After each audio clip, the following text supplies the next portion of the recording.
Vous êtes sur TV La Capitale, la chaîne des régions dans le journal. Mesdames et messieurs, bonsoir et voici les titres. Nous démarrerons notre journal dans la ville de Toumoudi. Raymond Goudou offre des tables à bons et des kits scolaires à 3 écoles primaires à Toumoudi. Puis nous irons à Yamoussoukro, nous parlerons de remise officielle des unités de production aquacole et du matériel d'élevage. Toujours à Yamoussoukro, nous parlerons du lancement de la 24e édition de l'Open à Golf. Et enfin à Yamoussoukro, conférence de presse de l'Association nationale des producteurs de café cacao de Côte d'Ivoire, en abrégé ANAPROCI.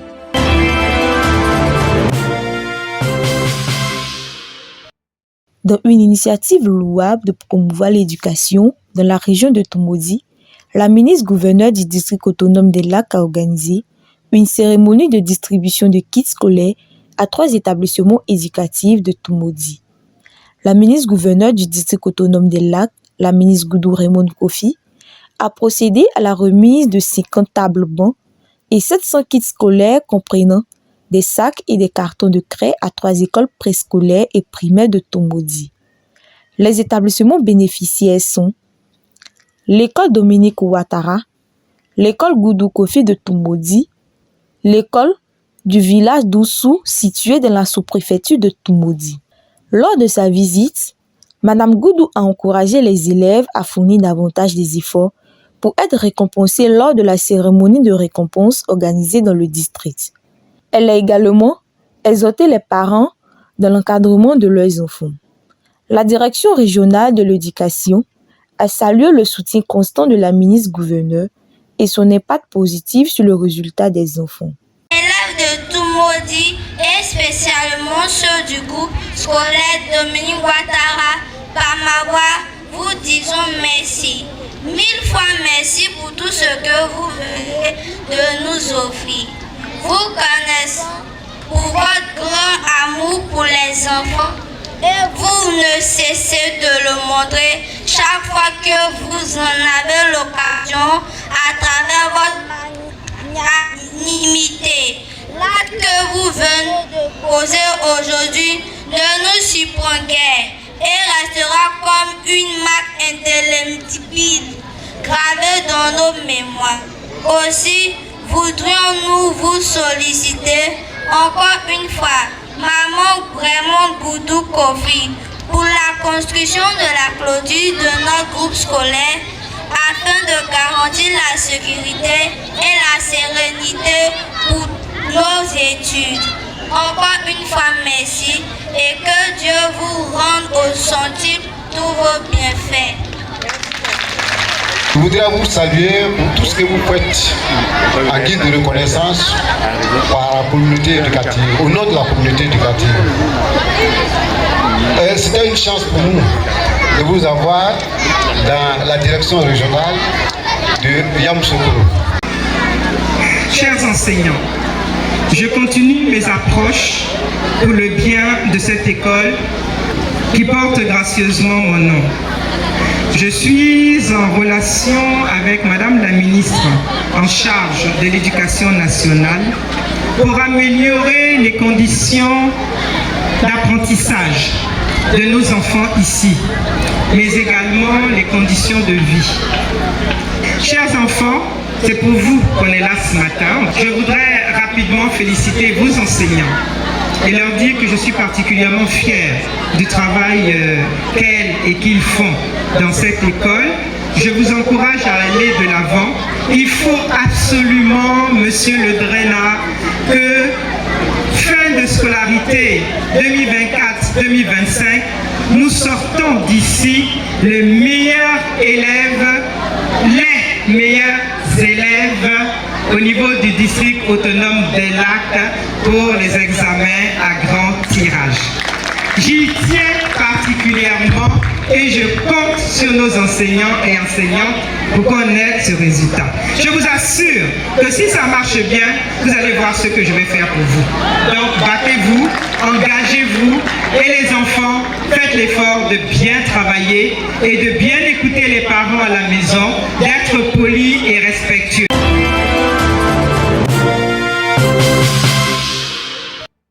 La Côte d'Ivoire bénéficie d'un grand réseau hydraulique composé de plusieurs fleuves favorisant la pêche. Une ressource importante pour le développement socio-économique. Mais malgré cela, le secteur de la pêche rencontre des difficultés, d'où l'exportation en ressources halieutiques. De ce fait, plusieurs mesures ont été prises par le gouvernement afin de réduire la dépendance. Ainsi, le samedi 19 octobre 2024, le ministre des Ressources animales et halieutiques a procédé à la remise officielle des unités de production aquacole et du matériel d'élevage aux bénéficiaires du projet, qui vise à relever certains défis qui sous-entendent la mise en place d'une pêche et d'une aquaculture durable, notamment une performance économique modérée, des difficultés d'accès au marché et des problématiques de durabilité sociale et environnementale aux bénéficiaires des ATA, Ngatako et Kongobo. Une initiative saluée par les éleveurs. Grâce à votre vision et à votre soutien, nous avons aujourd'hui la chance de participer à cette aventure aquacole qui, nous en sommes convaincus, transformera nos vies et celles de nos familles. C'est une occasion pour nous d'exprimer notre profonde gratitude envers tous ceux qui ont rendu ce projet possible. Nous tenons à remercier particulièrement son Excellence, M. Sidi Tiemoko Touré, et l'ensemble de ses collaborateurs. Les cages flottantes aquacoles représentent bien plus qu'un simple outil de production. Elles symbolisent un espoir renouvelé pour notre communauté. Grâce à cette initiative, nous avons non seulement accès à des moyens modernes de production, mais nous sommes aussi formés à de nouvelles techniques de gestion durable des ressources halieutiques et aquatiques. Cela permettra non seulement d'augmenter nos revenus, mais aussi de contribuer à la sécurité alimentaire dans nos régions. Ce projet s'aligne avec la politique du gouvernement qui est de renforcer la sécurité alimentaire, de créer des emplois et de promouvoir l'aquaculture durable en Côte d'Ivoire. La Côte d'Ivoire, malheureusement, ne produit que 12% de ses besoins en produits halieutiques estimés à plus de 830 000 tonnes en 2023 et a donc malheureusement recours à des importations dont les coûts sont de plus en plus onéreux, approximativement 500 milliards de francs CFA pour couvrir son déficit. Afin de freiner cette importante sortie de devises et garantir une couverture nationale totale, le gouvernement a adopté en janvier 2022 la politique nationale de développement de l'élevage, la pêche et l'aquaculture, dite CONADEPA 2022-2026, grâce à la volonté politique du président de la République, son Excellence Alassane Ouattara, et son intérêt indéfectible pour le développement du secteur et son ambition à parvenir à l'autosuffisance en protéines animales et halieutiques en Côte d'Ivoire. Mesdames et messieurs, cette politique déclinée en 5 stratégies, dont la stratégie nationale de développement de l'aquaculture, s'opérationnalise à travers des projets parmi lesquels le projet de développement durable des chaînes de valeur de la pêche et de l'aquaculture dans les pays ACP, dit Fiche for ACP, et ce projet contribue à la réalisation d'investissements importants capables d'insuffler le progrès significatif attendu. Cette cérémonie s'est terminée par la visite de sites.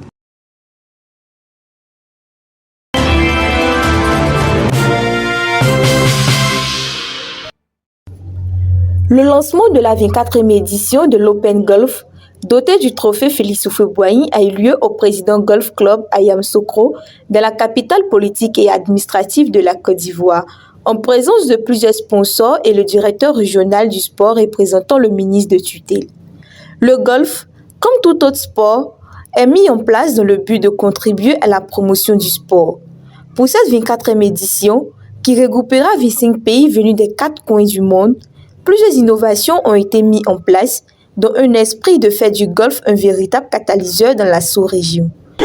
Alors, on peut dire qu'il y a à peu près autour de 150 personnes qui vont participer, donc à peu près 80 professionnels et à peu près 70 amateurs.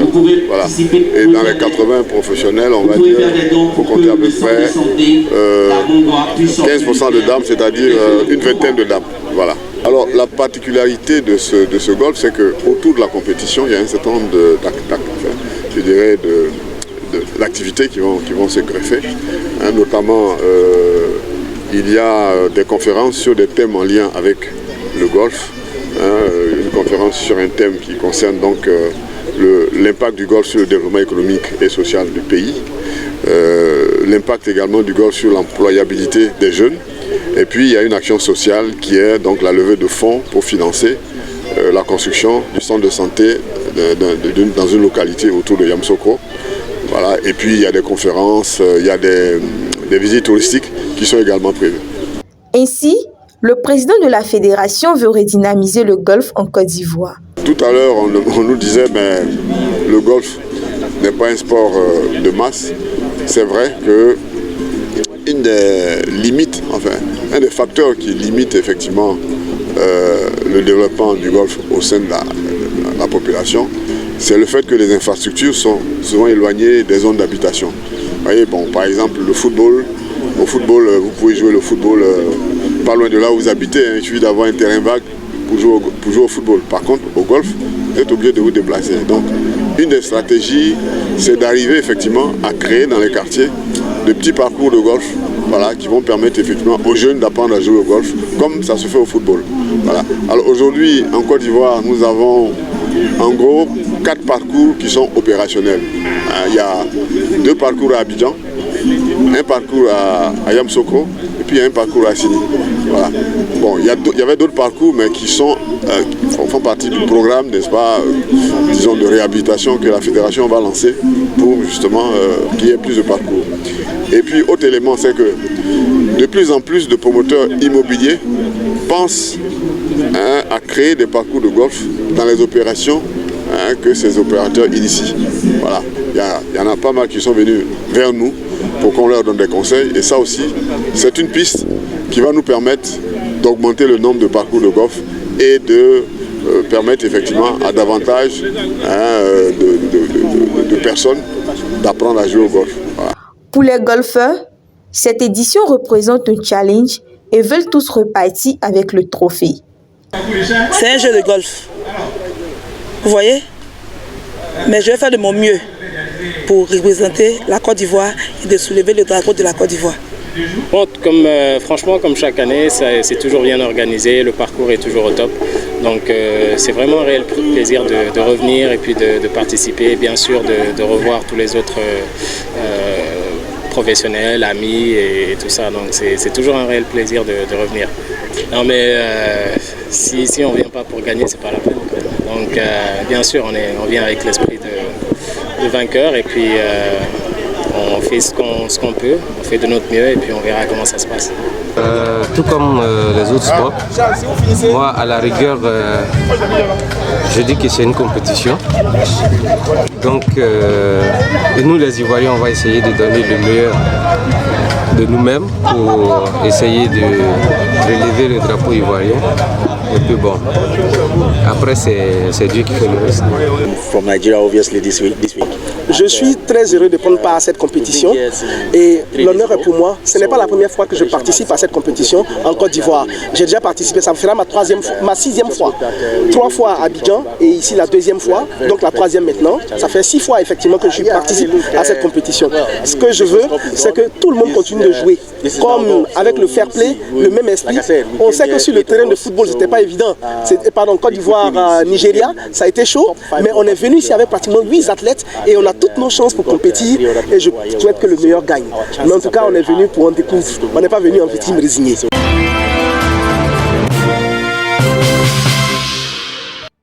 Suite à l'annonce du nouveau prix du cacao admis par l'État de Côte d'Ivoire le 30 septembre dernier, équivalent au prix de 1800, les producteurs délégués membres de l'ANAPROSI ont organisé une grande rencontre le lundi 21 octobre 2024 à Yamoussoukro. Au cours de cette conférence de presse, 4 points essentiels ont été abordés. Il s'agit le prix borchon du cacao.